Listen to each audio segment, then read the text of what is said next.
Hi, it's John here at Primal Woods, and this video is going to be part philosophical, part informational, part rant probably, all wrapped around what I call a post-mortem on our 2020 maple syrup season. So just to take a step back and first discuss what we're about, our purpose is broken down into value, health, and community, and then delivering on those things as individuals within the community and as a business, which in this case is Primal Woods.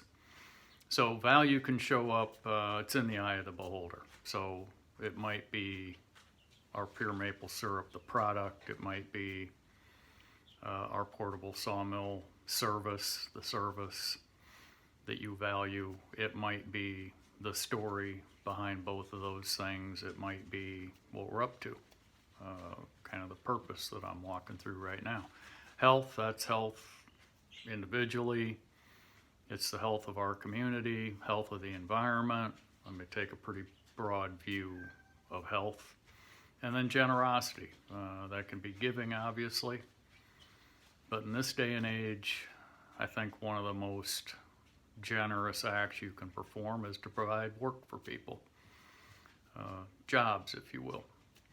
So let's talk about jobs and specifically sustainable jobs. It's not any good to provide jobs, I'll say charitably, because if you don't at least break even or preferably make a little bit of money, those jobs will not be sustainable. So it's important that the jobs or the work that you're trying to provide for others be of the sustainable variety. So, I mean, in Navy terms, you know, if you're going to have a ship and a crew at the end of the battle, you have to run a tight ship. And the same is true in business. If you want to have a business that is able to provide that sustainable work for yourselves and other people, you're going to have to run a solid business. So let's get down to what that looks like in Primal Woods and how we're continuously working to improve the strength and the sustainability of our business. So with respect to maple syrup, but sawmill service as well,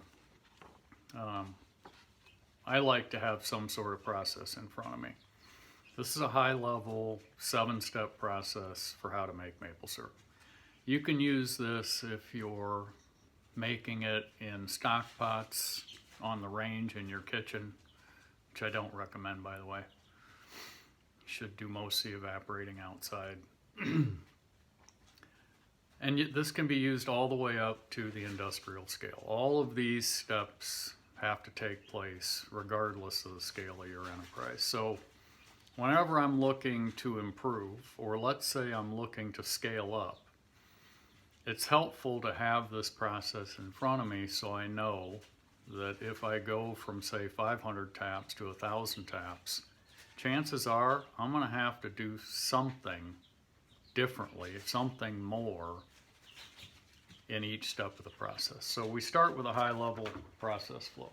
I mean, below that, if you're going to scale your business to where you have people working for you, you need work instructions. And work instructions are indeed living documents. They are, you know, basically the best you know how to do it, actually the way that you are doing it today. That's what the work instruction's about. It's not like putting on concrete boots or something. It's a starting point. So we've got processes around starting up the evaporator, stopping the evaporator, cleaning up at the end of the year, bottling maple syrup, dressing the bottle of maple syrup, all of these things, filtering the maple syrup. We have work instructions on all of that. Not to mention, a whole host of equipment manuals that go with the capital that we've invested in the business. Okay, then, for example, in 2020, during the year, it's important that you do some record keeping. And I would say, as maple syrup businesses go, we probably do a lot of record keeping, maybe more than most, maybe less than some, I don't know. But I'm just going to run through the data that I used to put together my post-mortem on the maple syrup business. So I tracked the electricity usage. We actually had a separate meter. It's not a separate account with the utility company or anything, but it's a separate meter just for the sugar house. And so I think we came up with, we used 258 kilowatts of electricity this year through the maple season, from I think it was February 4th to yesterday.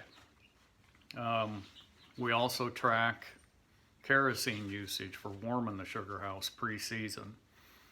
We track gasoline usage for the Polaris. We track firewood usage, of course, because that's what we fire the evaporator with. So all of our energy use is tracked one way or the other, including electricity. We track sap and syrup production. So every day we're bringing in sap, I'm recording how much we brought in. Every day I'm making syrup, I record how much syrup I made. By day, by sap run, and so on. Probably the heftiest is the maple syrup evaporation logs. So this is kind of like sitting in the engineer officer or the watch seat when you're on a ship in the Navy, except it's a little more involved as far as the record keeping is concerned. So every 8 minutes, I keep a record of what's happening and what I did with the evaporator. Adding wood, defoaming, checking makeup feed flow rates, all that sort of stuff. Exhaust temperature, syrup temperature, and so on. So I believe that this year I evaporated for 11 days, 123 hours that I was at the evaporator, and that resulted in about 50 pages of log. Of course, for everybody who's working for us, we're keeping timesheets, and it's not just hours, it's what they were doing during that time. Were they collecting? Were they bottling? Were they dressing the bottles? Were they engaged in setup pre-season? Were they engaged in cleanup post-season? So on and so forth. So it's broken down. So from those things, I developed what I call a post-mortem. And the post-mortem, this part of it, is really just the detail regarding the facts as to what happened during good, bad, and different, doesn't matter. I'm just trying to record what happened. So all those statistics that I just mentioned, labor hours by task, if you will, kerosene, gasoline, electric usage, cordwood usage, amount of syrup produced, amount of sap collected, so on and so forth.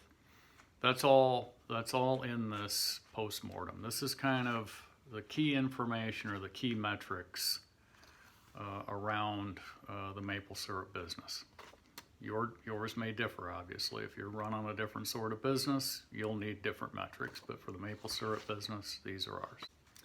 So then from that, all of that information, and the post-mortem that I hand wrote in particular, I put together another document, and this one, well, let's see, it's 2 full pages of several things. I've got it broken down into 4 major categories. First one is problems big and small. I organize those problems by those key steps, 1 through 7, on the process flow diagram. That helps me to organize my thoughts. So I start with problems, then I have a section called what worked well. Okay, so we do a lot of things differently. We make improvements every year. What worked, what didn't work. You know, if it doesn't work, we throw it out. If it does work, then you want to incorporate that going forward as part of your work instructions, as part of the best practices as you know them to be today. After what worked well, I have a section for just ideas. I've got a few ideas for next year, and obviously these aren't all my ideas. I mean, one of the things I learned early, I'm kind of a jack of all trades. The old jack of all trades, master of none is pretty true. I've come to the realization that in all those trades, it's highly unlikely that I'm the best at any of them.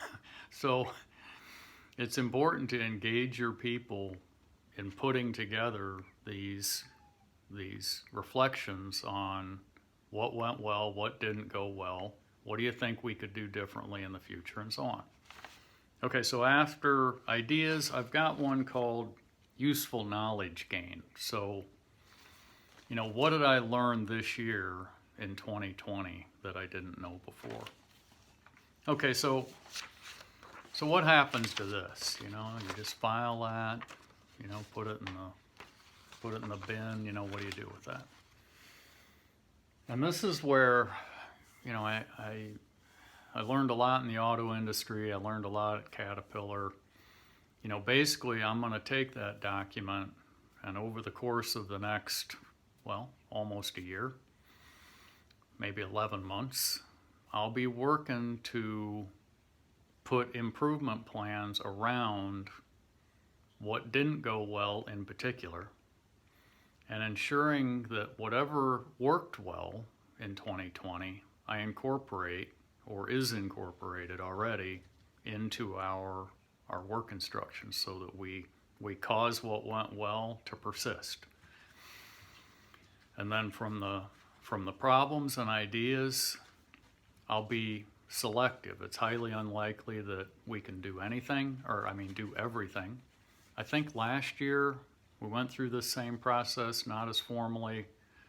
I think we probably incorporated about 75% solutions to about 75% of the problems that we solved. So if we're that successful this year, we should really be rocking it in 2021, and we'll do the same thing in 2021. So there's a couple of books that are informative on this subject. One is, it's called The Lean Startup. I don't have copies of all these books at my fingertips, but The Lean Startup I just happen to have on the shelf behind me. So we're in year 5 of this journey, and by year 5, something over 50% of businesses have already failed. So that's saying something. We're still standing. But what's the gist of this book? The gist of this book is kind of sort of what I'm talking about. The first thing is, you don't wait till you've achieved perfection to introduce your product to market. You get the product into the market, and then you learn from that, and you learn fast. You have to just be continuously learning, continuously identifying problems, recognizing those as opportunities to improve, and acting on them quickly. If you don't act quickly, you're not going to make it. Another good book that kind of is tangential to this topic is one called The Innovators Dilemma. That really hit me when I was at Caterpillar, because this is about how big companies, a couple things happen to them. One, they tend to focus on a particular segment of the market, and maybe this is the high end of the market. And they're totally focused on that high end of the market, and they kind of leave behind, you know, their roots of their business. And what happens is that exposes what you might call a soft underbelly. That's where the competition hits them, is in that soft underbelly, and starts taking away what perhaps originally had been their market, and they owned it. But since they've been focusing on this higher end now, they left that exposed. And that's where the competition will target you. If you don't know where your weak points are, your competition will know where your weak points are, and that's where they'll hit you. So that's a second book. The Toyota product development system, anything on the Toyota manufacturing system is very informative. Of course, if you're in a manufacturing, if you will, process like we are with maple syrup, the manufacturing part of Toyota applies directly. If you're producing information, like I was kind of involved in that at Caterpillar in the product development system. Product development it's an information product. I mean, ultimately it ends up in iron, but we're really talking about the designs is what are being produced. It's a little bit harder to wrap your arms around how you measure information products, but it's absolutely possible. The Toyota production system applies directly, well, maybe a bit indirectly with respect to information products, but certainly directly to what we're doing. And then I guess, so the Innovators Dilemma was the name of that book, and I'll put links to these in the description. Innovators Dilemma, the Lean Startup, Toyota Production System, anything on that. And then I just want to talk a bit about, I guess success or failure. And